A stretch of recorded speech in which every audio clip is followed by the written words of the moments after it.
They're not the only Big Ten team that's struggling, Carter. You kind of teased this a little bit earlier. You are a Michigan State guy through and through. Michigan lost to Arizona this weekend. So I guess we can kind of talk about Michigan specifically, but like big picture, the Big Ten kind of stinks. And I think the fact that Illinois and Michigan are struggling is really been the highlight of that at this point. Yeah, I mean, because those were the two teams with the most hype coming into the year. And I mean, struggle is putting it lightly. Like, we're taking non-conference losses at home with Michigan to Seton Hall. Granted, Seton Hall is a way better team than, they were unranked coming into that game, but they're a way better team than that. And last night with Michigan, that was what I like to call a dog walking. That was they got their ass whooped. The effort was bad. It's one of the first games I've seen in the Juwan era where the effort was in question and it didn't seem like they were giving their all.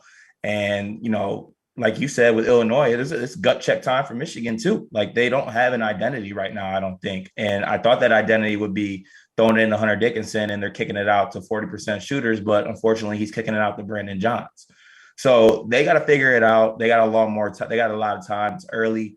But it's gut check time for the whole Big Ten right now. Everyone's talking about them coming into the year. Hasn't started off really well, but like you said, a lot of time to turn it around. It's early. Yeah, Ashton, what did you see out of the Wolverines in that game against Arizona?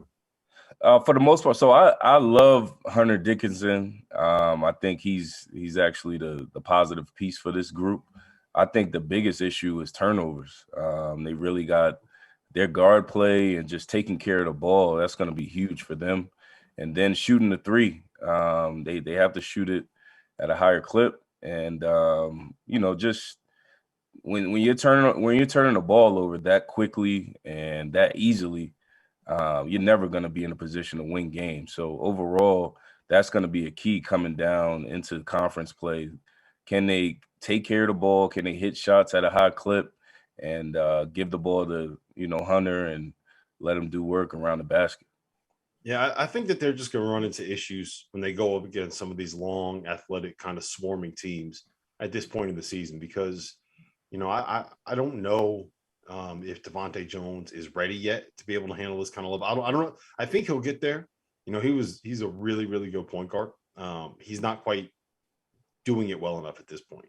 Moussa Diabate is not ready for this level, and he's a freshman. He'll get there, right there. It's the second week of his college basketball career, essentially. So he'll have time to get there. There's room to grow there. Same thing with Caleb Houston, right?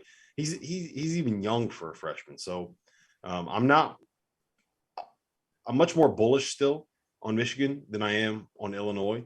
But both of these teams have major question marks and major, I guess, flaws and red flags moving forward.